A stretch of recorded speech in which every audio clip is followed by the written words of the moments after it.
Siéntanse bienvenidos aquí en la Iglesia Bautista Manaim. Estamos bien contentos con su presencia, de verdad. Gracias a Dios porque cada día pues nos da la vida, nos da la salud, y por si fuera poco, de repente nos concede algún que otro caprichillo. ¿A poco no? Dice la Biblia que tuviéramos sustento y abrigo, estemos satisfechos. Qué interesante que nadie aquí presente solamente tiene sustento y abrigo, ¿verdad? Tenemos algo más. De repente podemos comprarnos una coca, un refresco, unas papas de esas fritas. Y gracias a Dios que estamos aquí en esta mañana tratando de escuchar, de aprender algo de Dios y alabar el nombre de Dios.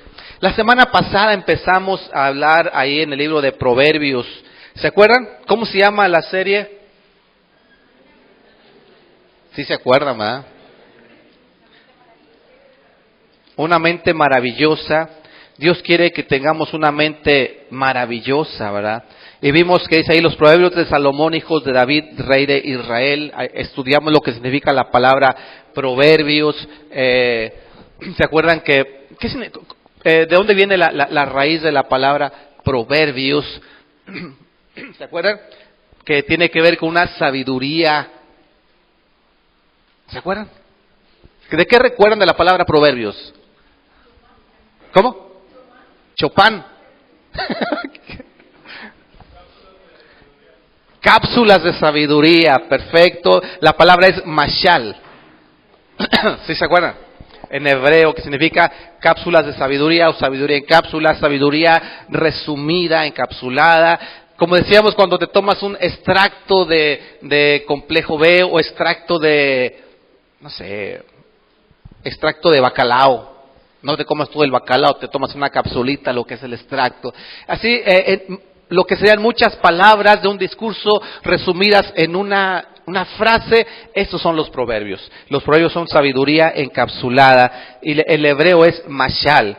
La sabiduría dijimos la semana pasada, es la capacidad que Dios da a sus hijos que le aman para aplicar el conocimiento a tu vida diaria. ¿Se acuerdan que hablamos de nada sirve tener mucho conocimiento si no lo sabes aplicar en el momento indicado? ¿Se acuerda usted?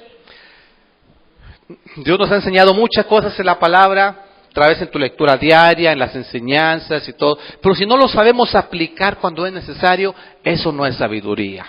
Hay gente que sabe mucho de la Biblia, de ciencia, de tecnología, pero no lo saben aplicar en el momento, pues no ayuda de mucho. El sabio es aquel que sabe aplicar lo que conoce en el momento indicado. Hoy vamos a ver los propósitos de la sabiduría. Hoy vamos a ver los propósitos de la sabiduría.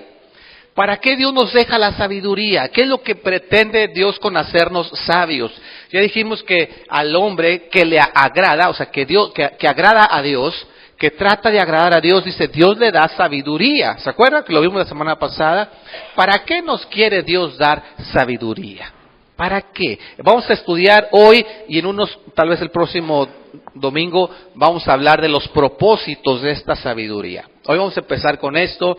Ahí en el capítulo 1, los versículos 12 en adelante, encontramos 5 palabras que son para. Y cuando escuchas la palabra para, te habla de un propósito. ¿Sí? ¿Estamos de acuerdo? Dice, ¿para qué son la sabiduría? Versículo 2. ¿Para qué? Para entender sabiduría y doctrina. ¿Para qué más? Para conocer razones prudentes. ¿Para qué otra cosa? Para recibir el consejo de prudencia, justicia, juicio y equidad. Para dar sagacidad a los simples y a los jóvenes inteligencia y cordura. Oirá el sabio y aumentará su saber, y el entendido adquirirá consejo. Y otro, para entender proverbio y declaración, palabras de sabios y sus dichos profundos. Ahí hay 5 paras que Dios dice, para esto te quiero dejar la sabiduría. Para esto. Y vamos a analizarlo detenidamente. Hoy vamos a empezar con el primer para qué Dios te quiere dar la sabiduría. ¿Para qué Dios quiere que seamos sabios? Y tú vas a ver que hay un propósito grande cuando Dios quiere que tú tengas sabiduría. Porque la sabiduría es mucho más que conocimiento. La semana pasada hablábamos que el solo conocimiento, sin tener en cuenta a Dios, es destructivo. ¿Sí se acuerdan? ¿Has conocido gente que sabe mucho y de repente que no se porta muy bien, tiene la tendencia a ser soberbio, sangrón, ¿sí o no? Prepotente porque sabe mucho. Cuando no tienes temor de Dios te lleva a ser prepotente, presumido. En otras palabras, lleva a autodestruir. La sabiduría que no toma en cuenta a Dios. Hoy vamos a ver esa parte que dice, para entender sabiduría y doctrina. Dios quiere que tú seas sabio para entender sabiduría y doctrina. Pero antes de entrar, ¿qué le parece si hacemos una oración y vamos a pedirle dirección a Dios? Ahí en su lugar, cierre sus ojos y vamos a orar. Dios que estás en el cielo, muchas gracias porque estamos aquí una vez más para estudiar tu palabra. Te pedimos, Señor, que tú tomes el control en este momento, que tu Espíritu sea el que nos guíe. A mí en lo personal, Dios, te pido que me perdones mis pecados, que limpies toda mi maldad para que yo pueda transmitir tu palabra limpia, sin manos sucias, que yo pueda transmitir tu palabra íntegra y que no sean mis pensamientos. Ayúdame a hablar lo que debo hablar y callar lo que tú quieras que yo calle. Y a todos aquí presentes, Dios, danos un corazón sensible, perceptivo y una actitud humilde para poder asimilar estos principios. Lo podemos en tus manos, en nombre de Jesucristo. Amén. Muy bien, ahí dice, versículo 2, dice, para entender sabiduría y doctrina. Ya hablamos de lo que es sabiduría, la palabra más importante en todo el libro de Proverbios. ¿Cuál es? Sabiduría. Y habíamos mencionado la raíz hebrea de la palabra sabiduría tiene que es chokmah. La semana pasada lo habíamos mencionado, la palabra más importante de Proverbios, y entendemos para qué Dios quiere darnos sabiduría. Si usted recuerda, ahí en primer libro de Reyes, capítulo 3, cuando Salomón le pide sabiduría a Dios, ¿se acuerda usted? Que Dios le dijo en sueños a Salomón, pídeme lo que quieras que te dé, y lo que me pidas yo te lo voy a dar. Y Salomón, ¿qué le pidió? Sabiduría. Y aquí vemos una cosa importante, ahí en Primera de Reyes 3:9, Primera libro de Reyes capítulo 3 versículo 9, cuando Salomón le pide sabiduría a Dios, le dice, da pues a tu siervo corazón entendido, ¿para qué? Para juzgar a tu pueblo. El primer propósito es para juzgar. Y luego dice, y para discernir entre lo bueno y lo malo. Dice, porque ¿quién podrá gobernar este pueblo tan grande? La primera cosa para la cual necesitamos sabiduría es ¿para qué?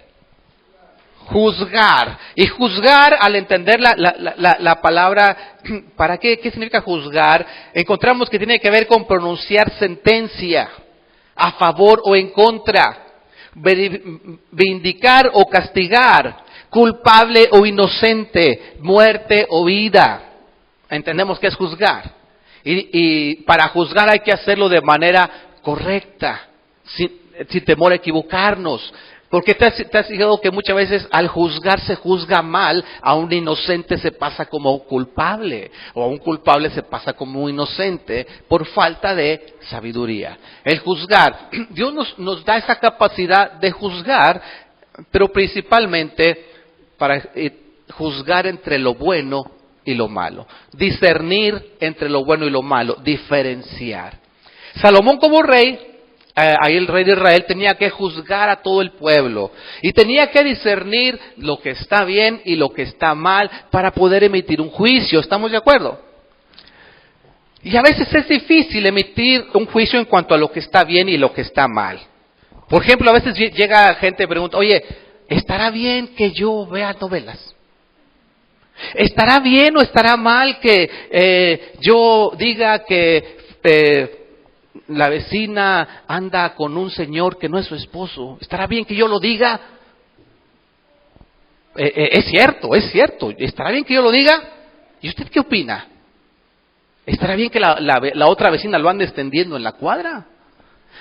Oye, no son mentiras, está diciendo verdades, pero ¿dónde está el pecado? Dice, ¿dónde está el problema? Entonces ahí hay que juzgar entre lo que es bueno y lo que es malo. Como decía ahí la definición, muerte o vida. Hay cosas que debemos decidir, yo tengo que morir a esto.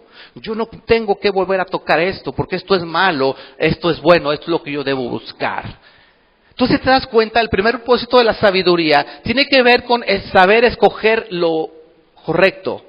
Mira, si pusiéramos a explicar, entre lo bueno y lo malo, la sabiduría te va a llevar a escoger ¿qué? ¿Cómo? Y entre lo bueno y lo mejor, la sabiduría te va a llevar a escoger ¿qué? Y entre lo mejor y lo excelente, la sabiduría te va a llevar a escoger ¿qué? Entonces te das cuenta, ¿y cómo saber dónde está lo bueno y lo malo? Hay cosas bien evidentes, pero hay cosas que no son tan evidentes. ¿Se ha dado cuenta? ¿Será bueno esto? Bueno, la sabiduría te va a llevar a discernir correctamente y a juzgar entre una cosa y otra. Vamos a Éxodo 31. Si usted me puede acompañar al libro de Éxodo, en el capítulo 31. No está en la pantalla, porque también quiero que usted no se desacostumbre a buscar en su Biblia. Éxodo 31, ¿estamos ahí?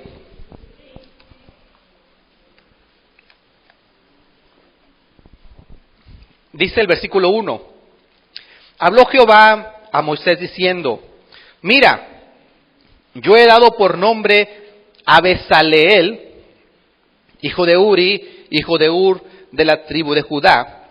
Y dice aquí, y lo he llenado del Espíritu de Dios, en sabiduría y en inteligencia, en ciencia y en todo arte. Pero mira cómo dice aquí, lo he llenado del Espíritu de Dios. ¿Se acuerda usted? La semana pasada hablábamos que para tener sabiduría de Dios hay que tener en nuestra vida ¿qué? Al Espíritu de Dios. No puede alguien tener sabiduría de Dios si no tiene el Espíritu de Dios en su vida. Y yo le pregunto a usted, ¿cómo una persona puede tener el Espíritu de Dios? ¿Cómo? Recibiendo a Cristo, invitándole a morar en su ser, entregándole su vida, poner toda su fe en la muerte, sepultura y resurrección de Cristo, un arrepentimiento para con Dios y la fe en Cristo, y eso es lo que hace que el Espíritu de Dios venga a morar en el interior de una persona. Yo quiero comentarle a usted esto, si usted nos está visitando hoy por primera vez, si usted no está seguro de que el Espíritu de Dios está en su corazón, si usted no está seguro de que al morir en esta tierra usted va al cielo, si usted no está seguro de que un día usted invitó a Cristo a entrar en su corazón, yo le invitaría a que platique con la persona que le invitó y pregunte, oye, ¿cómo está eso de que Dios esté en el interior? ¿Será que es posible que Dios, el creador del universo, pueda morar en el interior de un hombre, de una mujer común y corriente, pecadores como somos, imperfectos? ¿Será posible eso? Bueno, si tú no te queda claro, pregúntale a la persona que te invitó y vas a ver que es algo tan grande. Es lo que marca la diferencia de los seres humanos. Porque dice aquí, cuando tienes el Espíritu, ahora tienes sabiduría. Y dice aquí, le dio inteligencia, ciencia en todo arte. Versículo 4, ¿para qué? Para inventar diseños, para trabajar en oro, plata y en bronce, y en artificio de piedras, para engastarlas, y en artificio de madera, para trabajar en toda clase de labor. Entonces, ¿te fijas? Cuando tienes sabiduría, dice aquí que le está dando ciencia, arte, para diseñar, para inventar, no para inventar mentiras. Hay gente que es buenísima para inventar historias que no son ciertas. ¿Ha conocido gente así? Que son buenísimas para inventar historias. Eso no es sabiduría. La sabiduría que Dios da es para bien, para que tú sepas trabajar. ¿Cuántos aquí se dedican a diseñar cosas? Hay gente que se dedica a diseñar. Mira, y Dani como que quiere levantar su mano y dice, si tú te dedicas a cortar cabello, es diseño, ¿a poco no? O una de dos, hago lo que todos hacen, o yo puedo poner mi creatividad aquí y puedo diseñar cosas nuevas. ¿Sí o no? Los que son licenciados en diseño. Ese es el arte del diseñador. No hacer lo que todos hacen, sino siempre estar pensando en algo nuevo, ¿sí o no? Algo mejor. Y sabes una cosa, cuando tú empiezas a diseñar y a hacer cosas, tú tienes que ser el mejor, porque tú estás inspirado directamente de Dios. Si tú inventaste una nueva receta, te estás inventando cosas inspirado directamente por Dios. Dijiste, oye, me dieron esta receta de pastel y lo he hecho así por mucho tiempo. ¿Y qué pasa si le modifico? ¿Y qué pasa si le hago esto? Y dices, ¿sabes qué? Me quedó mucho mejor. Ahora, Dios te está inspirando. Te está inspirando para, si tú trabajas con gente, lo supervisas, y tú empiezas a actuar como todo siempre ha actuado, está bien. Pero tú puedes llevarlo un poco más allá si dices, ¿sabes qué? Yo puedo ponerle algo de lo que Dios me ha enseñado, de lo que Dios me ha mostrado en mi trabajo. Puedo diseñar, porque Dios te da la sabiduría directamente de Dios para que tú hagas cosas mejores que todo el promedio. ¿Te parece admirable eso? Que estando tú en tu trabajo, tú puedes ser el mejor en lo que haces, porque tú eres inspirado directamente por Dios. Eso es la sabiduría que Dios pone a los que le aman, a los que le agradan. Esa es la sabiduría. Y mira lo que dice más adelante. Dice, y aquí yo he puesto con él a Oliab, hijo de Ahisamac, de la tribu de Dan, y he puesto sabiduría, ¿en dónde? En el ánimo de todo sabio de corazón, para que hagan todo lo que he mandado. Checa esto, aquí hay palabras interesantes. Habla de ánimo. La semana pasada hablábamos que uno que tiene sabiduría no tiene por qué estar agüitado ni andar apachurrado. ¿Por qué? Porque lo que nos agüita son los problemas que no podemos solucionar. ¿A poco no? Lo que nos desanima a toda persona es aquel problema que no lo puede solucionar. ¿Verdad que sí? Pero cuando Dios te da la sabiduría para enfrentar y solucionar cualquier problema, y en la Biblia encuentras la solución a cualquier problema que tú te encuentres, ¿habrá motivo para estar desanimado? Andas con buen ánimo, dice, yo puse sabiduría en el ánimo de todo sabio de corazón. O sea, si tú eres sabio, difícilmente vas a caer en desánimo, porque sabes aplicar los principios bíblicos a ese problema que te está oprimiendo. Y dice aquí al final del versículo 6, ¿para que hagan qué? Ahí está la clave. La sabiduría que Dios da para que seas el mejor, para que estés animado, para que hagas todo lo que ¿qué? Lo que Dios nos ha mandado. O sea, la sabiduría nunca va a ir en contra de Dios. Nunca va a ser para que hagas cosas que a Dios le desagradan. La sabiduría de Dios siempre va a ser para que hagamos lo que Él nos ha mandado. ¿Me expliqué? No estoy diciendo que en tu trabajo, pues Dios mandó a predicar, te llevas un púlpito y te pones ahí en medio de la planta de la fábrica y te pones a predicar porque Dios me ha mandado. No estamos hablando de eso. Hay manera de testificar en tu trabajo. Tal vez no vas a poner un púlpito y te vas a poner a gritarles a todo el mundo, a decirles qué deben hacer. Pero con tu testimonio, con tu ejemplo, con ayudar a otros, amar al prójimo, estás haciendo lo que Dios te ha mandado. Y eso se requiere sabiduría para saber cómo hacerlo. A veces la gente me pregunta, oye, es que en mi trabajo es bien difícil ser cristiano. En mi trabajo es un ambiente de maldad y de envidias, y unos están tratando de morder a otros. Es bien difícil. La sabiduría de Dios te va a ayudar a ser testimonio ahí donde estás trabajando. Eso es un hecho. Dios da la sabiduría para crear cosas nuevas, nuevos productos, nuevos diseños. En tu trabajo puedes llegar a ser el mejor. Cuando hay sabiduría debe haber ánimo. Y si eres cristiano que agrada a Dios, tú debes de ser el mejor en cada cosa que haces. Seas abogado, seas doctor, seas maestro, tú puedes poner de la sabiduría de Dios en lo que haces. Y esa es la clave, lo que va a marcar la diferencia. Y fíjate una cosa muy importante, regresamos a Proverbios capítulo 1, en el versículo 2, dice, para entender sabiduría. Ahora, la palabra entender, ya entendimos que Dios nos da sabiduría para diferentes cosas, ¿sí está claro? Pero dice aquí que entender sabiduría. ¿Qué quiere decir Dios con entender sabiduría? Mira, la palabra entender, y este es otro caso en que las raíces hebreas nos dan mucha ayuda. A veces me preguntan, ¿por qué es necesario mencionar la raíz hebrea de la palabra? No es necesario si no te ayuda, pero aquí nos ayuda bastante. Aquí la palabra hebrea es yada, para los que están anotando, es yada. Y tiene que ver con conocer. Pero sabes que en la Biblia hay varias palabras que se traducen como conocer. Y aquí la palabra yada es la misma que se usa en Génesis capítulo 4 versículo 1, cuando dice, conoció Adán a su mujer y engendró a. ¿De qué está hablando?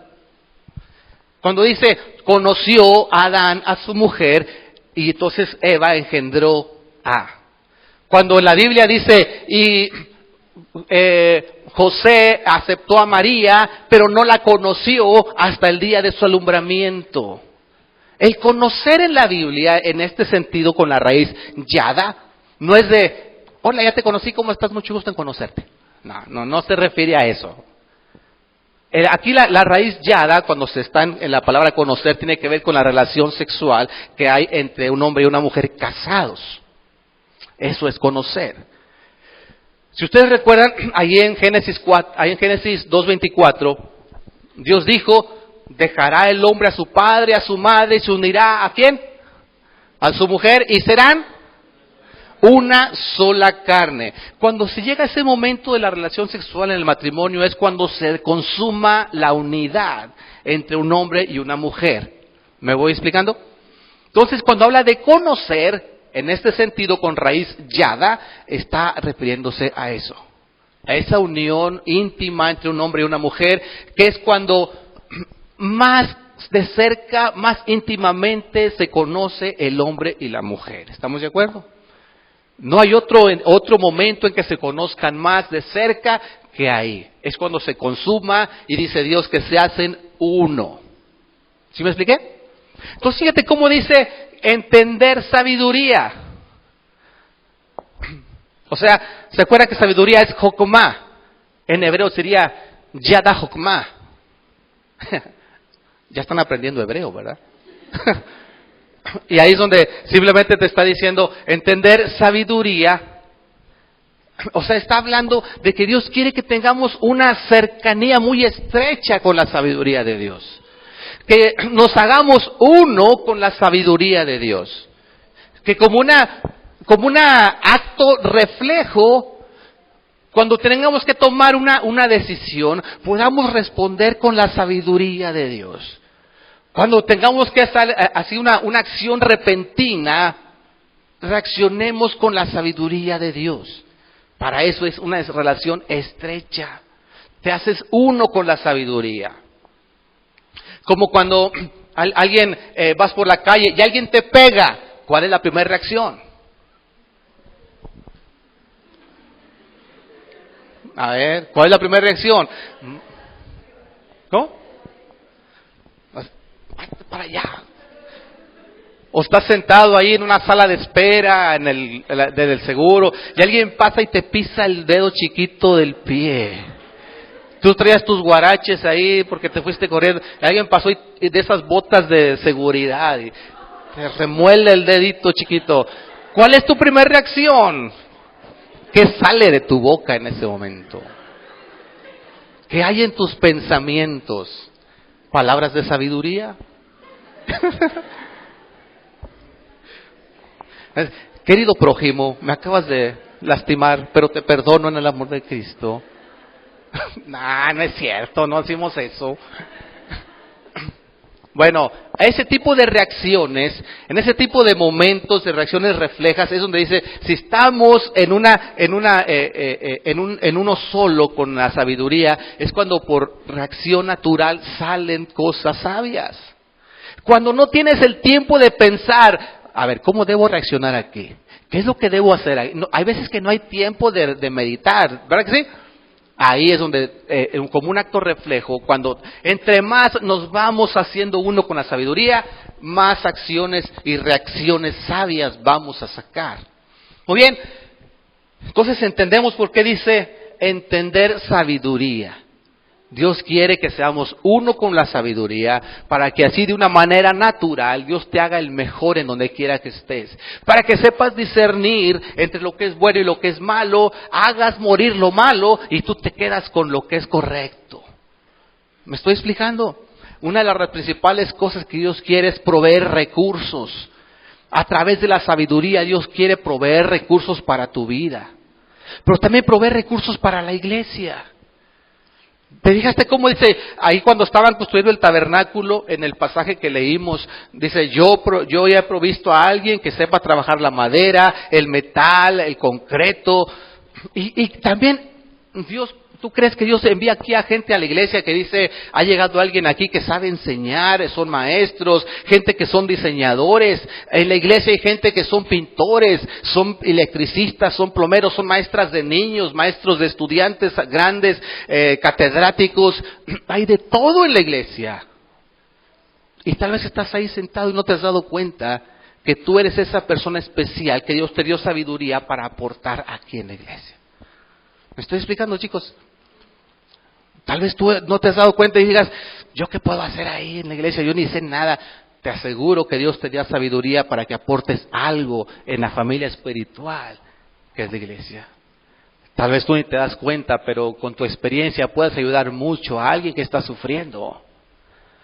Tal vez tú ya viviste cosas que ahora él está viviendo y le puedes decir, ¿sabes qué? Mira, yo también pasé por un divorcio, yo también me dejaron mis padres cuando era niño, yo también, y fíjate cómo Dios me ha llevado adelante. Ese tipo de cosas Dios te va proveyendo y te va enriqueciendo a usar esas experiencias, buenas o malas, agradables o desagradables, pero que las uses con sabiduría para enriquecer y edificar la casa de Dios. Ese es el propósito de la sabiduría. Pero vamos a ir más adelante. Dice ahí, para conocer sabiduría, entender sabiduría y doctrina. Pero ¿qué más dice ahí? Proverbios capítulo 1, versículo 2. ¿Cómo? Para entender razones prudentes. Pero primero dice, antes de llegar a las razones prudentes, habla de la doctrina, ¿sí o no? Para entender sabiduría y doctrina. ¿Y qué nos quiere decir cuando dice doctrina? ¿Qué significa doctrina? Lo primero que viene a nuestra mente, doctrina, enseñanza. ¿Estamos de acuerdo? Enseñanza. Pero, aquí otra vez, la raíz hebrea nos va a dar mucha luz de lo que es, lo que quiere decir aquí Dios.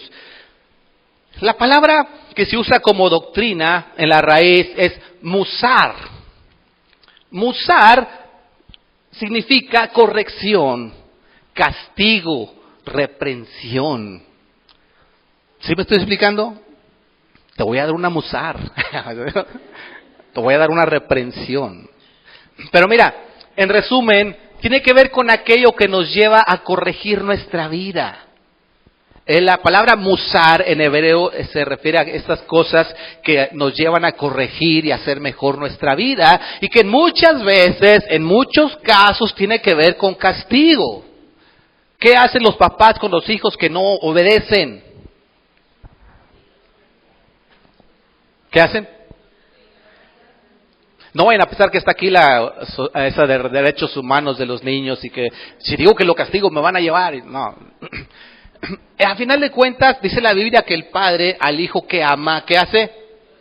Lo disciplina, y lo disciplina a temprana edad.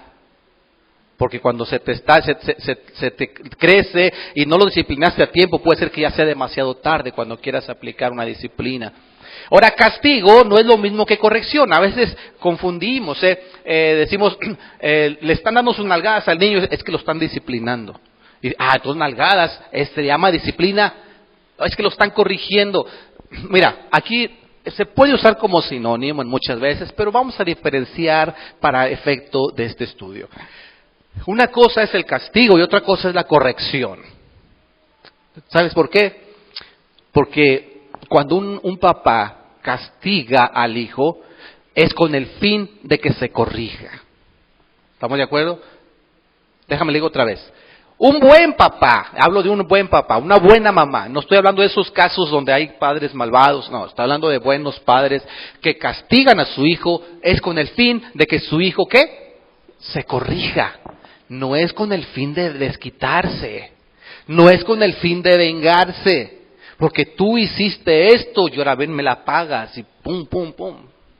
No es así. Eso sí es malvadez. ¿Sí se dice malvadez? Malvaduría, no sé. Bueno, eso sí es malo. O sea, que le pegues a tu hijo solamente porque tienes más fuerza que él. Porque él no se puede defender y ahora te estás desquitando porque rompió el florero de tu abuelito, que lo heredó de tu tatarabuelo y él lo rompió jugando fútbol en la sala. Ahora te estás desquitando, eso es venganza, eso no es bueno. El buen castigo siempre va a llevar a corregir algo que está mal en el hijo. Pero, no sé, yo sé que aquí no pasa, pero hay muchachos que aunque les castigues, aunque les pegues, no se corrigen. Yo sé que usted no tiene aquí uno de esos, pero ¿ha visto alguno por ahí? Que aunque lo castigues, el muchacho sigue siendo rebelde. Aunque le digas, ya te di tus nalgadas, ya me dolió más a mí. Ya, o sea, ¿qué más puedo hacer? Y aunque lo castigues, ya está más grande, ya recurres a otros castigos y aún así no se corrige. Es más, déjame decirte una cosa. ¿Para qué son las cárceles? Son centros son para corregir a los ciudadanos que andan infringiendo la ley, que andan haciendo maldades. Pero lamentablemente, no estoy criticando las leyes ni a nadie, lamentablemente muchos salen después de varios años o meses de estar recluidos y salen igual o peor. ¿Verdad que sí? ¿Hubo castigo? Sí. ¿Hubo corrección? No. Entonces sí podemos diferenciar, musar se refiere a la corrección que a veces requiere castigo para corregir. No confunda usted para este estudio corrección con castigo. De eso está hablando musar. Entonces cuando está hablando para entender doctrina, es para que entiendas cuando Dios te está castigando, cuando Dios te quiere corregir, cuando Dios te está hablando. Vamos allá a Jeremías 2:30. Mira lo que yo mencionaba. Dice Dios, en vano he azotado a vuestros hijos. No han recibido, ¿qué? Corrección. Vuestra espada devoró a vuestros profetas como león destrozador. O sea, dice, en vano les estuve dando sus nalgadas y no quieren cambiar. No quieren cambiar. En Hebreos capítulo 12, versículo 5, no está en la pantalla, no lo voy a leer yo, simplemente les quiero recordar que ahí en Hebreos 12:5 nos dice que no debemos menospreciar la disciplina de Dios, la disciplina que Dios nos da. No lo menosprecies, porque créeme que cuando Dios nos disciplina no es por venganza, Dios se toma el tiempo de tratar de hacernos mejores. Mira, papás, a veces les recomiendo cuando vas a disciplinar a tu hijo, no lo hagas cuando estás enojado, porque es ahí el riesgo de que estés vengándote o desquitándote. Mejor cuando se te pase el coraje, él tiene que entender primero por qué lo estás disciplinando, por qué lo estás castigando, para que pueda haber corrección. Entonces, primero el papá tiene que tomarse el tiempo de analizar bien cómo voy a aplicar la corrección, cómo voy a hacer esto, y luego para que el hijo no valore eso, está menospreciando la disciplina de su papá. Así es Dios. Cuando nos está disciplinando, Él diseñó una manera perfecta para disciplinarnos, para que entendamos, pero luego nosotros no queremos tomar esa corrección. Incluso, muchas veces hay cristianos que pasan por problemas, por crisis extremas, bien fuertes. Y un cristiano que pasa por ese tipo de problemas, un cristiano que pasa por crisis, y ponga mucha atención aquí, es por una de dos razones. O es por prueba o es por castigo. De hecho, de otra forma, ¿Es para enseñanza o es para que te corrijas? Déjame ponerte un ejemplo. Los muchachos que están en la escuela presentan exámenes. Hay exámenes de dos tipos. Un examen normal que tú tienes que presentar cuando llega el tiempo, ¿sí? Y si lo pasas, ya vas a lo siguiente. Te ayudó a crecer, ¿sí o no? Algo normal. Pero cuando reprobaste, hay algo que se llama, ¿cómo se llama? ¿Alguien las conoce? ¿Cómo se les dice a esa forma? Cuando reprobaste el examen, ¿no tienes que presentar qué? Segundas oportunidades. Y ese ya son un tipo de castigo. Que si anduvieras bien, si hicieras tus trabajos, si cumplieras, no tendrías que andar en las segundas. ¿Tampoco no? Pero como no estudiaste, no le echaste ganas, como un tipo castigo, cuando todos ya salieron de vacaciones, cuando todos ya están allá, tú tienes que estar ahí estudiando para tus segundas oportunidades. Ese es un tipo de castigo. Digamos que el examen normal es comparado con una prueba en la vida. Cuando tú te has portado bien, estás bien con Dios, en realidad no hay nada por qué castigarte. Pero esos exámenes de segundas es cuando tú sabes que algo no estás haciendo bien. Cuando sabes que te estás portando mal. Cuando sabes que no estás agradando a Dios. Que hay cosas que deberías haber hecho y no las has hecho. O hay cosas que no deberías estar haciendo y las sigues haciendo. Entonces cuando viene ese tipo de castigo de parte de Dios. Pero a veces solamente cada quien lo sabe. Pero hay cristianos que pasan por esos momentos difíciles y dicen, no sé si será juicio, será prueba. Sí sabes. La verdad es que sí sabes. Y si tú sabes o no te quieres dar cuenta o no quieres aceptar que Dios te está llamando la atención por algo que tienes en tu vida, estás menospreciando la disciplina de Dios. Ahora, lo triste es que cuando repruebas las segundas, ¿qué pasa?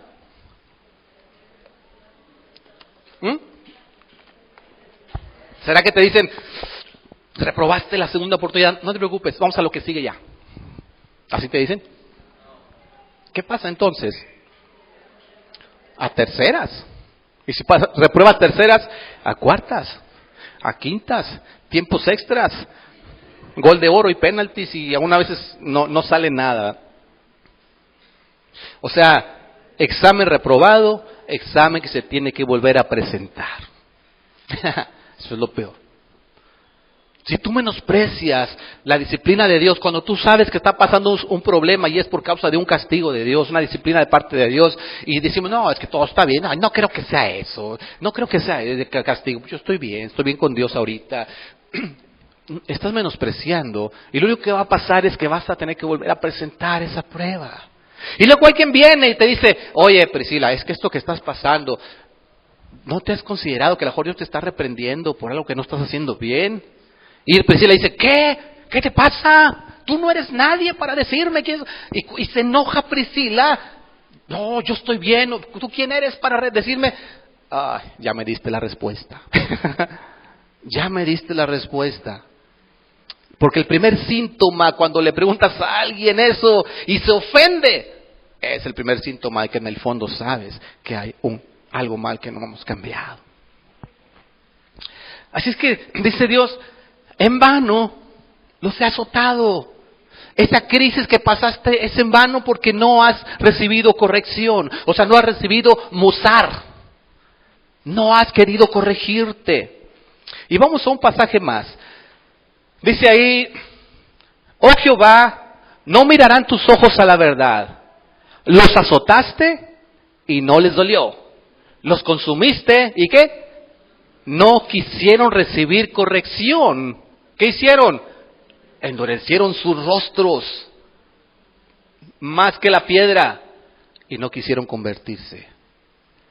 O sea, ya le di esos nalgadas. No me duele. ¿Qué? No me duele. Y pégueme otra vez. Pégueme, acabo no me duele. Usted está viejillo, usted no me alcanza.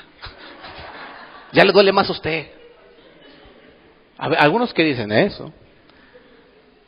Y dice, ya le pegué, ya le di y ya se me rompieron 3 cintos.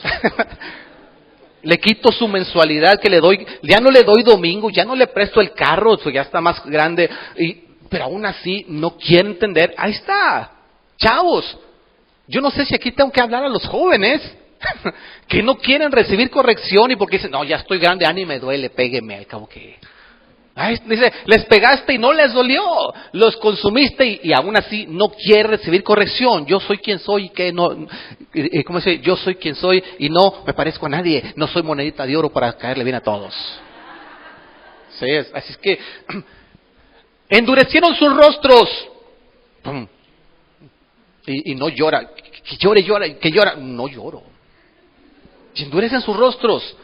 No se ve un rastro de arrepentimiento. Sí, cierto, la regué, no, eso no debía haberlo hecho. Perdóname, ya no lo vuelvo a hacer. No, nada, yo soy firme. Y no tengo por qué enojarme porque lo que hice está bien. Y lo voy a volver a hacer. Y aunque ahí están las corrección, de castigo, y no hay corrección. No quieren convertirse. Entonces la sabiduría te debe llevar a entender doctrina. La doctrina no es para discutir, para decir, yo sé mucha doctrina, me sé toda la Biblia, me sé todo el Antiguo Testamento. Y mucha gente son así. Yo sé, dime las 7 dispensaciones de la época del mundo, yo sé cuándo va a venir Jesucristo, hasta sé la fecha y llora. Y hay gente que se jacta de tanto conocimiento y piensa, no, al final doctrina tiene que ver con, ¿de qué te sirve saber tanto si eso no lleva a corregir tu vida? Si eso no lleva a corregir. Dios quiere que con la doctrina estemos corrigiéndonos porque vienen consecuencias. Vienen consecuencias. Vamos a otro pasaje aquí. Dice Jeremías 7. Déjame ir allá la Biblia. Jeremías capítulo 7. Versículo 28, pero voy a leer un poquito antes. Jeremías 7, y voy a leer desde el 23. Dice, más esto les mandé, diciendo, escuchad mi voz, y seré a vosotros por Dios, y vosotros me seréis por pueblo, y andad en todo camino que os mande, para que os vaya bien. Y no oyeron, checa bien esta palabra, ¿no qué?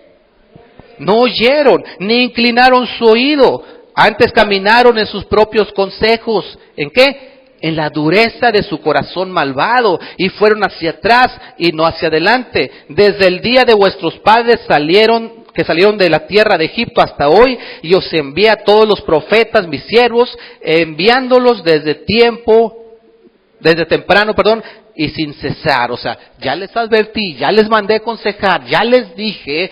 Dice el versículo 26, pero no me oyeron ni inclinaron su oído, sino que endurecieron su cerviz e hicieron peor que sus padres. Tú pues les dirás todas estas palabras, pero no te oirán. Los llamarás, ¿y qué? Y no te responderán. Mira, llega un momento que Dios dice, por más que le digas, ya no va a hacer caso. ¿Te gustaría que Dios dijera eso de ti? Oye, ¿sabes cuántas veces ya te he dicho, te da una y otra oportunidad? Ya, mira, ya no hay predicador que te hable, ya no hay consejero que te diga, ya no hay un discipulador que te pueda guiar porque tú no entiendes. Te lo dijo un pastor, te lo dijo otro pastor, te lo dijeron acá, te lo dijeron allá, pero tú sigues igual. Y llega un momento que dices, ¿sabes qué? Ya no va a entender. Y qué triste cuando aún Dios dice él ya no va a entender. Caray. Versículo 28. Les dirás, por tanto, esta es la nación que no escuchó la voz de Jehová su Dios, ni admitió corrección, pereció la verdad, y de la boca de ellos fue cortada. No entendieron. Y qué triste que dice, ¿pereció qué? Pereció la verdad. ¿Y qué es la verdad? La misma Biblia dice, tu palabra es verdad. Pereció la verdad. No quiere decir que la palabra de Dios muere. Muere en la vida de aquel que no quiere cambiar. Muere en la vida de aquel que es obstinado. Y lo triste dice, ya de su boca ya no hay palabra. Aquí en nuestra iglesia tenemos un ministerio para gente que quiera transmitir palabra de Dios. Y cuando alguien viene y me dice, ¿sabes qué? Ya me voy a salir, ya no quiero nada con... Tú mismo te estás llegando ahí. La palabra murió en tu boca. Tú mismo estás diciéndolo. Tal vez ya una y otra vez. La palabra ya no está en tu boca, ya no está en ti.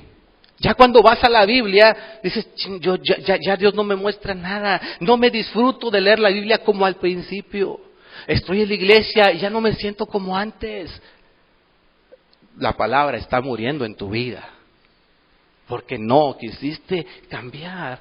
Tal vez has pasado tiempos difíciles económicos, pérdida de trabajo, pleitos familiares, matrimoniales, pero por todo esto aún no has entendido que hay cosas que debes cambiar y no hemos corregido y sabes que pasaste en vano por todos esos problemas, porque la consecuencia como quiera llegó. La consecuencia como quiera llegó. Mira, dice ahí en el Jeremías 17, ahora vamos al 17, versículo 23. Jeremías 17, 23. Pero ellos, ¿qué dice? No oyeron, ni inclinaron su oído, sino que endurecieron su cerviz para no oír, ni recibir corrección. O sea, a pesar de los castigos, a pesar de que le está llamando la atención fuerte, dice que no, ¿qué? No oyeron. Inclinada a cerviz. ¿Sabes qué es la cerviz? La cerviz es una parte que está acá atrás, en la nuca. ¿Saben qué es la nuca? A veces cuando andas bien cansado, haces así. Bueno, acá esta es la cerviz. Y cuando inclinas la cerviz es hacer esto. ¿Sí? Representa humildad. Cuando te postras delante de Dios, estás doblando tu cerviz. Pero cuando estás así, no tengo por qué humillarme delante de nadie. ¿Me estoy explicando? Es soberbia, orgullo. Y qué interesante. Dice, no oyeron. Dice, ni ignoraron su oído. Porque cuando no quieres oír es porque hay orgullo. Doblar la cerviz o endurecer la cerviz tiene que ver con orgullo. Hay soberbia. Por eso no quieres escuchar. No aplicas tu cerebro ni meditas en lo que Dios te está diciendo, sino como decimos en la casa, te entra por aquí y ¿qué? Salió por allá. Porque hay soberbia. ¿Por qué hay soberbia? Ay, ¿por qué yo tengo que pedir una disculpa? ¿Y por qué tengo que reconocer que estoy mal? ¿Y por qué yo tengo que humillarme delante de Dios? En este caso, la soberbia nos mantiene así. Dice, nunca quisieron inclinar su oído, endurecieron su cerviz. Entonces, cuando hay soberbia, no oyes. Checa bien la consecución de las cosas. Hay soberbia y no prestas atención, no prestas oído. Si hay soberbia, estás loco, tú no tienes nada que decirme a mí. Si hay soberbia, no escuchas el consejo con atención. Y si hay soberbia, no escuchas, como consecuencia, no corriges. Si vimos las tres partes, soberbia, no escuchas, no corriges. Y finalmente viene la consecuencia final, o cosas peores. Ahora déjame decirte, por eso es que a los niños Dios recomienda madrugar. No estoy hablando a las 4 de la mañana, sino a temprana edad, a corregirles. Ay, que está chiquito, ¿cómo le voy a dar sus nalgadas si tiene 1 año apenas? Yo pregunto a las mamás, ¿a qué edad los bebés empiezan a controlarte?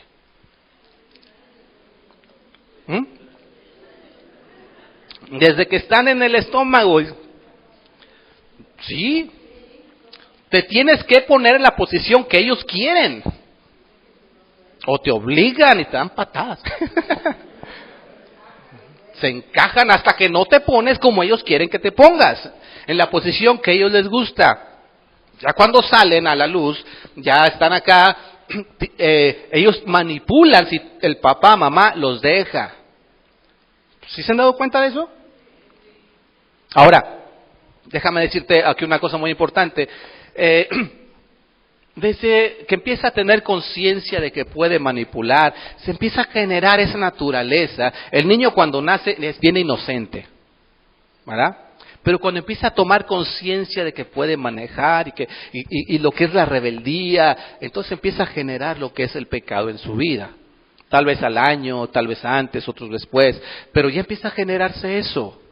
Y esa soberbia tiende también a madurar. Pero cuando está chiquito el niño y la soberbia se está generando, es tiempo de cortar con esa soberbia. Deja que madure y después va a llegar el momento que con nada le vas a doblar la soberbia. ¿Sí te has dado cuenta de eso? Es cuando ya el joven ya dice, no, a mí no, aunque me pegues ya no cambio. Aunque me voy de la casa si quieres, me voy pero no cambio. Porque ya la soberbia está tan madura, tan sólida, tan fuerte que con nada la puedes doblar ahora.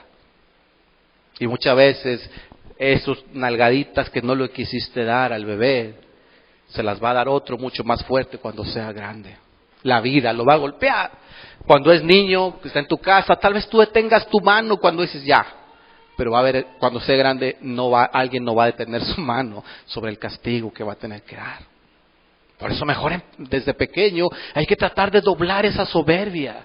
Y no hasta que esté mayor.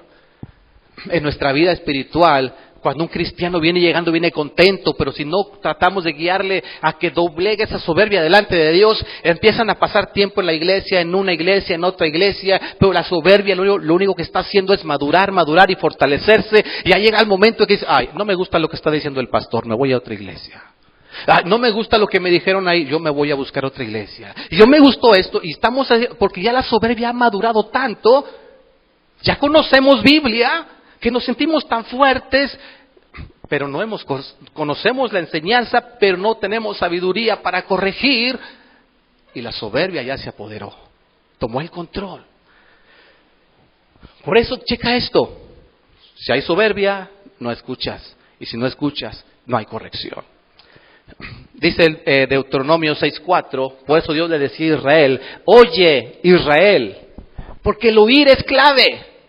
Oye Israel, oír es clave, porque ahí empieza todo. Todo empieza con oír atentamente, pero cuando dices, no, yo no quiero hablar entonces no quieren ni siquiera oír. ¿Me estoy explicando? No, ya no quiero oír nada de lo que me digas. Todo empieza con oír. Todo empieza con oír. Muchos problemas se arreglan simplemente, a ver, explícame. Que yo lo había visto de diferente manera, y por escuchar se arreglan muchos problemas, ¿sí o no? ¿Cuántos problemas entre familia, por distanciamientos, hasta que no empiezas a escuchar? Es que nunca había escuchado lo que tú tenías que decirme. Pero mientras tanto hemos vivido peleados todo este tiempo. Todo empieza por oír. Incluso dice la Biblia que la fe viene por el oír la palabra de Dios.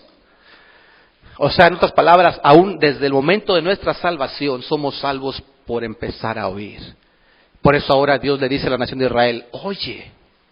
Y qué interesante, aquí no estoy hablando, no quisiera mencionar si alguien aquí hay un invitado, un visitante, no piense usted que estoy criticando a gente católica, no estoy criticando a los testigos de Jehová, ni mormones, ni otro tipo de iglesias.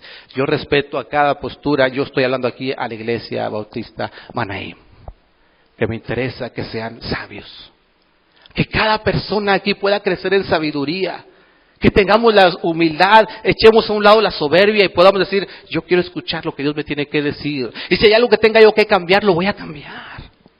Porque es la única manera de crecer en sabiduría. Es la única manera en que los propósitos de la sabiduría se hagan realidad en tu vida. Que te dé esa habilidad para juzgar entre lo bueno y lo malo. Si no quieres escuchar, nunca va a haber sabiduría en tu vida. Que te dé la habilidad para hacer grandes cosas para Dios y para tu trabajo y para tu vida. Porque en el oír está la clave.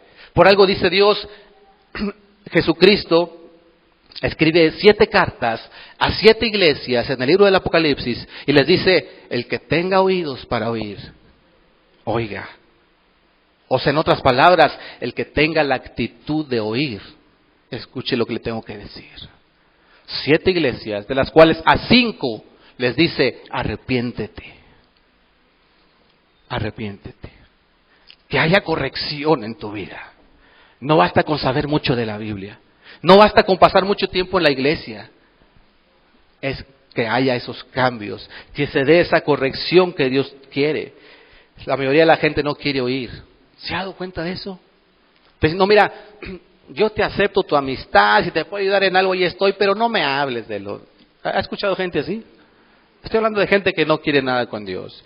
Pero aún en gente cristiana dice, no, mira, no toquemos esos temas. Mejor vamos a hablar de otra cosa. Y no quieren oír lo que Dios tiene que decirles. Los cristianos no les gusta que se les diga lo que deban corregir. Hoy actualmente las iglesias están tendiendo a hablar cosas solamente de Dios te ama, Dios tiene lo mejor para ti, Dios quiere hacerte algo grande. En esta mañana yo te he dicho, Dios quiere hacerte el mejor en tu trabajo, pero también te quiere que te corrijas con su enseñanza. ¿Me estoy explicando? Ya la gente no quiere que le guste, ya no le gusta que le digan lo que debe cambiar. Solamente quiere que le digan lo que Dios le puede dar. Todo empieza con oír. Empieza a oír a Dios. No endurezcas tu cerviz con soberbia. Humilde delante de Dios, ante la enseñanza. Ahí en el libro de Jeremías 32, versículo 23, dice, y este es el último pasaje que voy a mencionar. Está hablando de cuando el pueblo de Israel entró a la tierra prometida. Después de que estuvieron 400 años de esclavos en Egipto, pasaron 40 años peregrinando en el desierto y finalmente llegan a una tierra rica, próspera, de lo mejor que Dios les tenía preparado. Y dice, y entraron y la disfrutaron. ¿Pero qué? Pero no oyeron su voz. ¡Qué triste! Llegaron, recibieron la salvación de Dios, recibieron la paz, la felicidad que da estar en la familia cristiana, pero no quiere escuchar la voz de Dios. O sea, no quiere cambiar su vida. Ni anduvieron en tu ley, nada hicieron de lo que les mandaste hacer, por tanto has hecho venir sobre ellos todo este mal.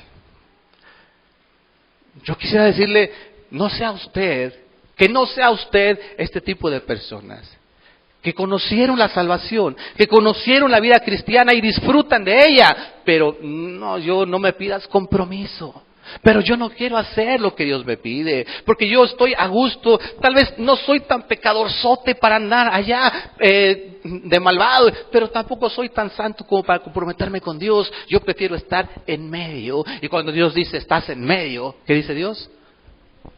Ojalá estuvieras allá, ojalá estuvieras acá, pero el que está en medio, dice Jesucristo, yo lo vomito. Mejor quédate allá. ¿Me estoy explicando? Tú que ya conoces la vida cristiana, no seas como este pueblo que disfrutó, la conoce, está padre esto, me encanta que Dios me bendiga, me encanta que Dios esté conmigo y que Dios me dé su salvación, pero no quiero compromiso. Pero no quiero caminar de acuerdo a como Dios quiere. Cuidado. Yo sé que esto es difícil de oír para algunos.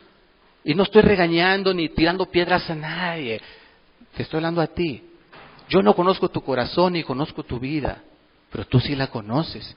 Y la conoce Dios. Yo no sé cuál es tu decisión de compromiso, tu grado de compromiso con Dios. Pero Dios quiere un cambio hoy. Dios quiere un cambio hoy. Al no ir viene desobediencia. Por eso es que conocer la Biblia no basta. Hay que oír con atención para que pueda haber corrección. Una persona sabia, fíjate muy bien en esto, va a querer oír. La que no es sabia se está quedando dormido en este momento. No le interesa oír. Y no estoy viendo, gracias a Dios que no veo a nadie que esté cabeceando, como otras ocasiones. Pero al que le interesa, al que quiere oír, está atento. Es más, hasta tienen libretas varios, mira. Al que no le interesa oír, está ahí metiendo goles de cabecita, ¿vale? Cada quien. El que es sabio aplica su vida a lo que oye para corregir lo que sea necesario. El que no es sabio, le entra por aquí y le sale por acá. El sabio entiende cuando Dios te está castigando. El soberbio no lo acepta. y siguen sus propios errores.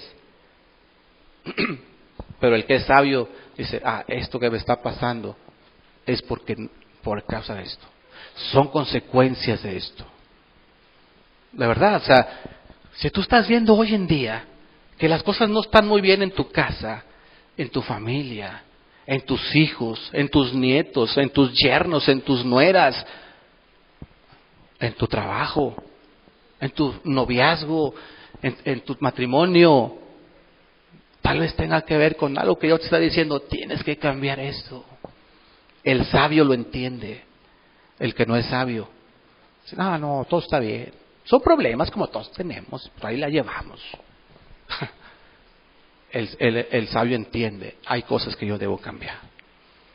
Para terminar, y con estos 5 puntos termino, la sabiduría es para juzgar y discernir y hacer cosas grandes, para que sepas diferenciar entre lo bueno y lo malo, y que ya no tengas que venir con el pastor o con tu líder de jóvenes o de adultos, oye, ¿será bueno que yo vaya al Ponchis Ponchis? ¿Será bueno que yo ande haciendo? No me preguntes eso. Tú eso, pide sabiduría de Dios. Si para ti está bien, pues entonces hazlo. O sea, no lo hagas porque yo te digo. No me tengas miedo a mí. ¿Sí me explico? Le decía yo a los adultos el viernes, llega el líder a la casa y esconde todo, bájale la música, pon alabanzas, quita el cassette de Julián Álvarez y pon alabanzas ahí, quita la botella de la mesa y pon una Biblia, y luego ya están todos cantando, alabaré. O sea, no le tengas miedo a la persona. Ahí está Dios que te dice, yo quiero corregir tu vida.